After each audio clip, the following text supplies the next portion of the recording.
बिस्मिल्लाहिर्रहमानिर्रहीम। मैं हूं खालिद मिनहास और आप देख रहे हैं मेरा यूट्यूब चैनल।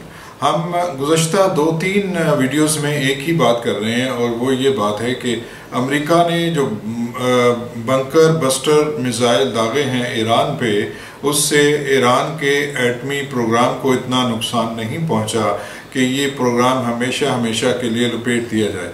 ये प्रोग्राम मुलतवी ज़रूर हुआ है, उसमें डिले ज़रूर हुआ है क्योंकि तनसीबात को उड़ाया गया है। अब दोबारा ये तमाम चीज़ें बनते हुए देर लगती है तो, लेकिन ये तमाम चीज़ें चंद माह में हो सकती हैं। लेकिन इससे ईरान को बहुत ज़्यादा फ़वायद हासिल हुए हैं और ईरान जो IAEA की इंस्पेक्शन में था, आज उसने NPT से बाहर निकलने का ऐलान भी कर दिया है।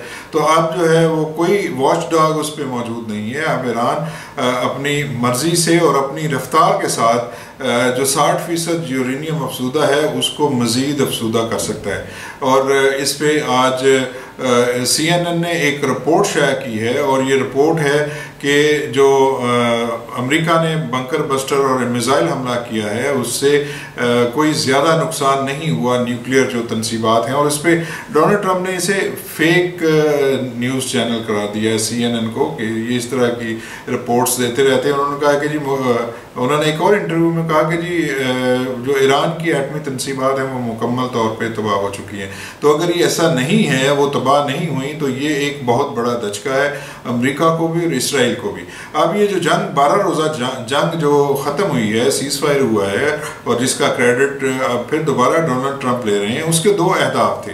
तो एक पहला हदफ था कि ईरान को किसी भी सूरत में हमने एटमी टेक्नोलॉजी हासिल नहीं करने देनी, उसे एटम बम नहीं बनाने देना, एक तो ये था। और दूसरा उनका हदफ था कि हमने वहाँ पे रजीम चेंज करना है।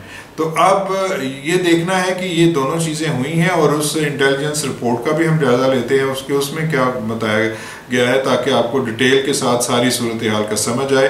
और जो लोग ये बात कर रहे हैं कि ईरान शायद अब बहुत साल पीछे चला गया है, ये बात दुरुस्त नहीं है क्योंकि अमेरिका की जो असेसमेंट रिपोर्ट है खुद अमेरिका ने जारी की है। खुद अमेरिका के जो खुफिया अदारे हैं उन्होंने अपनी असेसमेंट की है कि ये क्यों हुआ है और उसे मौजू बनाया है CNN ने। CNN क्या कहता है पहले तो ये देख लीजिए। Sources tell CNN that according to an early U.S. intelligence assessment, the U.S. military strikes on 3 of Iran's nuclear facilities last weekend did not destroy the core components of the country's nuclear program and likely only set it back a few months. That's right. So this is an assessment that actually is out from the Defense Intelligence Agency. That is the Pentagon's intelligence arm. And it was based on a battle damage assessment conducted by U.S. CENTCOM after the strikes, according to one of the sources. Let's go to CNN national security correspondent Natasha Bertrand, who has this exclusive new reporting. This is to that question that has been asked about how much damage has been done. This is a real question. It's also a political question that has been to something that Donald Trump has been sort of dealing with here recently. What are you learning, Natasha? Yeah, look, Brianna, this is the first assessment that we are getting that the U.S. intelligence community has found about the battle damage that resulted from those U.S. military strikes on these 3 Iranian nuclear facilities over the weekend. And as you said, it was produced by the Defense Intelligence Agency, which is the Pentagon's intelligence arm.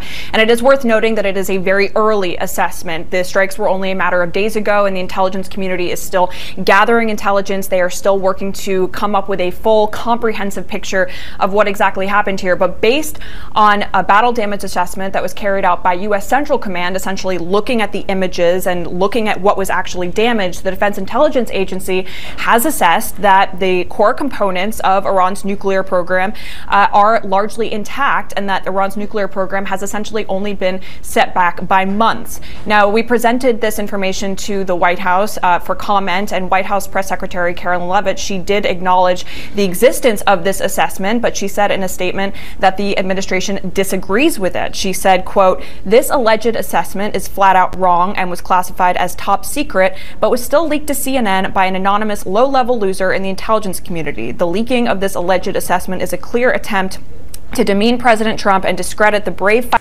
अच्छा जी, ये पूरी report तो हम आपके साथ share नहीं कर सकते, उसके चंद निकात हम आपके साथ शेयर कर देते हैं। ये report defence intelligence agency DIA ने तैयार की है, अमेरिका की ये डिफेंस एजेंसी है, और उसकी बुनियाद पर US सेंट्रल कमांड की जो बैटल डैमेज असेसमेंट है इसके मुताबिक उसने अपनी ये रिपोर्ट जारी की है। रिपोर्ट के मुताबिक ईरान के मरकज़ी जौहरी कंपोनेंट तबाह नहीं हुए, नंबर 1। नंबर 2, सेंट्रीफ्यूजेस ज़्यादातर महफूज हैं। नंबर 3, यूरेनियम का ज़ख़ीरा हमले से पहले ही महफूज जगह पर मुंतकिल कर दिया गया था। और नंबर 4, मजमूई तौर पर ईरान का जौहरी प्रोग्राम सिर्फ चंद माह पीछे गया है।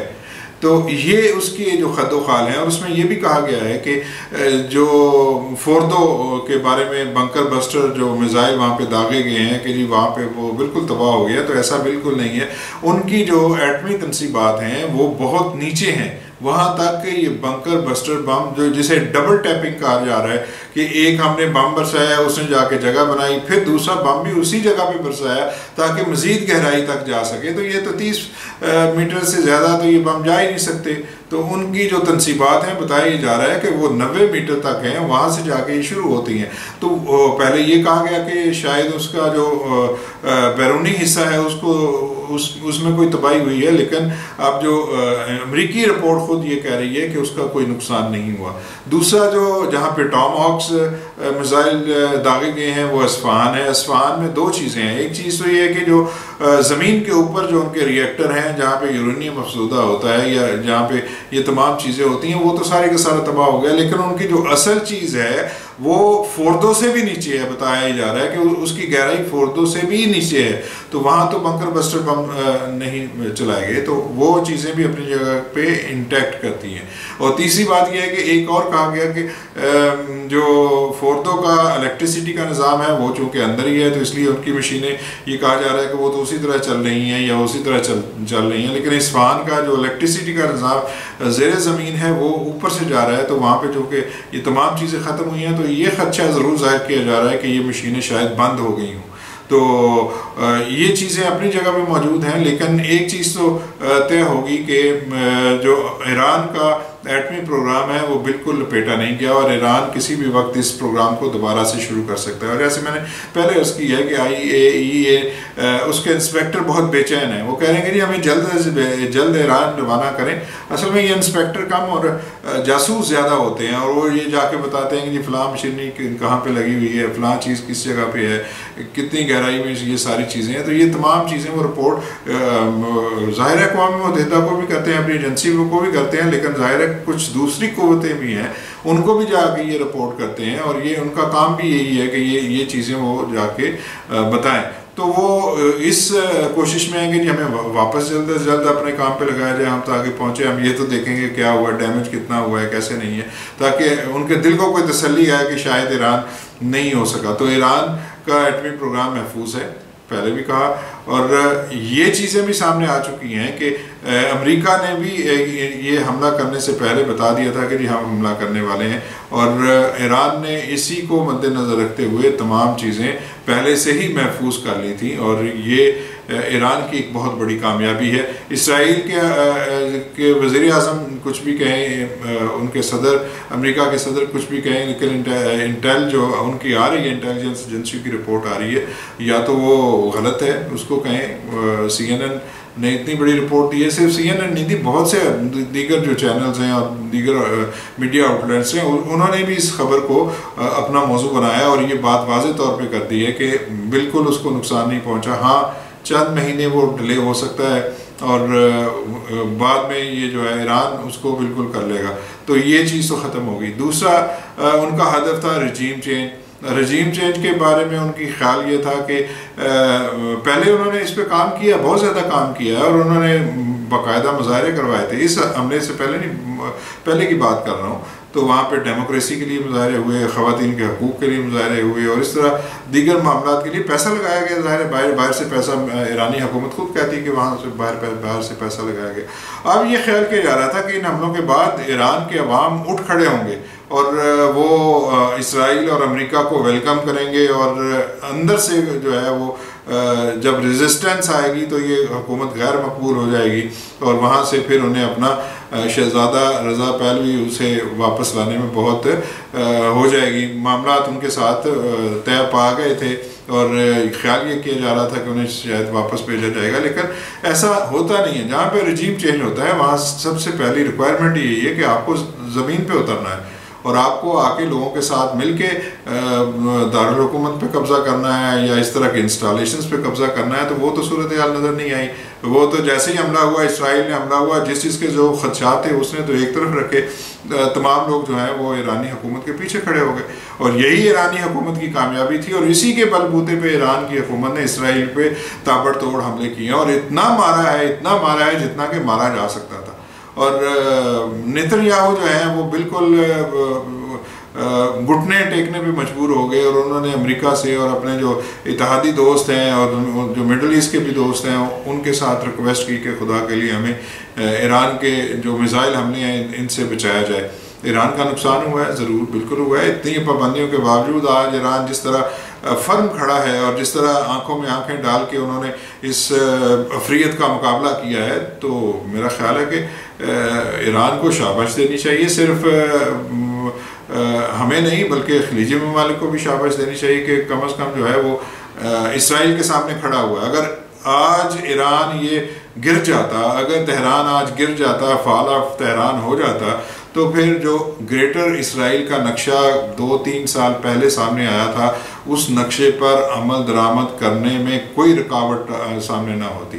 बेशक आपके पास F-35 ले लें, जितने मर्जी ले लें, लेकिन ये सारी टेक्नोलॉजी तो उसी की है, उसके अब्बा की है, डोनाल्ड ट्रंप की, अमेरिका की, और जिसका ये लाडला बेटा है या बदमाश है या जिस तरह का या नाजायज़ बच्चा है, जो भी इसको आप कह लें, तो उसी के बलबूते पे ये सारी चीज़ें कर रहा है ना। तो ये टेक्नोलॉजी तो किसी काम की नहीं आनी थी। फिर ये जो अड्डे थे 8 या 10 अड्डे, ये भी किसी काम नहीं आने थे। और आज हालात ये हो गए कि कतर के अंदर से लोग जो हैं वो उठ खड़े हुए हैं और अपनी हुकूमत से कह रहे हैं कि इन अड्डों को यहाँ से ख़त्म किया जाए। दूसरी तरफ इसराइल के अंदर लोग जो हैं वो गिरबान पकड़ रहे हैं नेतन्याहू के, और उनका जो रजीम है उसको ख़तरात होते जा रहे हैं। ये तो इसराइल का रजीम चेंज करने चले थे, इनको तो अपनी पड़ गई है अब ना। और जनाब डोनाल्ड ट्रंप साहब को भी उन पे भी लोग तनकीद करना शुरू हो गए हैं, CNN उनके खिलाफ, बल्कि पूरा मीडिया आउटलेट, जितने भी बड़े मीडिया चैनल्स हैं वो सारे के सारे ये बात कर रहे हैं कि हमें तो एक पहली तो ये कि इस जंग में हमें नहीं जाना चाहिए था। दूसरा ये कि जो आपने हमले किए हैं वो सारे के सारे आपने नाकामी, उसमें आपको शदीद तरीन नाकामी हुई है। और ईरान का एटमी प्रोग्राम जिसको आप ये चाह रहे थे कि वो मुकम्मल तौर पे ख़त्म हो जाए, वो ख़त्म नहीं हुआ। इसके साथ साथ एक और अच्छी खबर जो है कि ईरान के एक जनरल के बारे में ये कहा गया कि उन्हें जो है वो शहीद कर दिया गया था। आज वो जनरल अवाम के दरमियान मौजूद हैं। दुआ करनी चाहिए कि बाकी जनरल भी इसी तरह आ जाएं, सामने आ जाएं। और अगर ये भी हुआ, ये भी एक बड़ी कामयाबी है। और अगर एक दो और भी इस तरह का केसेस सामने आ गए तो फिर तो मेरा ख्याल है कि बहुत बड़ी हज़ीमत है। और इतनी बड़ी शिकस्त अमेरिका को और इसराइल को शायद ही कोई दे सकता है जितनी ईरान ने दी है। और इस पे ईरान की हुकूमत को भी और ईरान के अवाम को भी, दोनों को शाबाश देनी चाहिए। ये थी आज की गुफ्तगू। मिलेंगे नए व्लॉग में, उस वक्त तक के लिए मुझे इजाज़त दीजिए। अपना बहुत ख्याल, अल्लाह हाफ़िज़।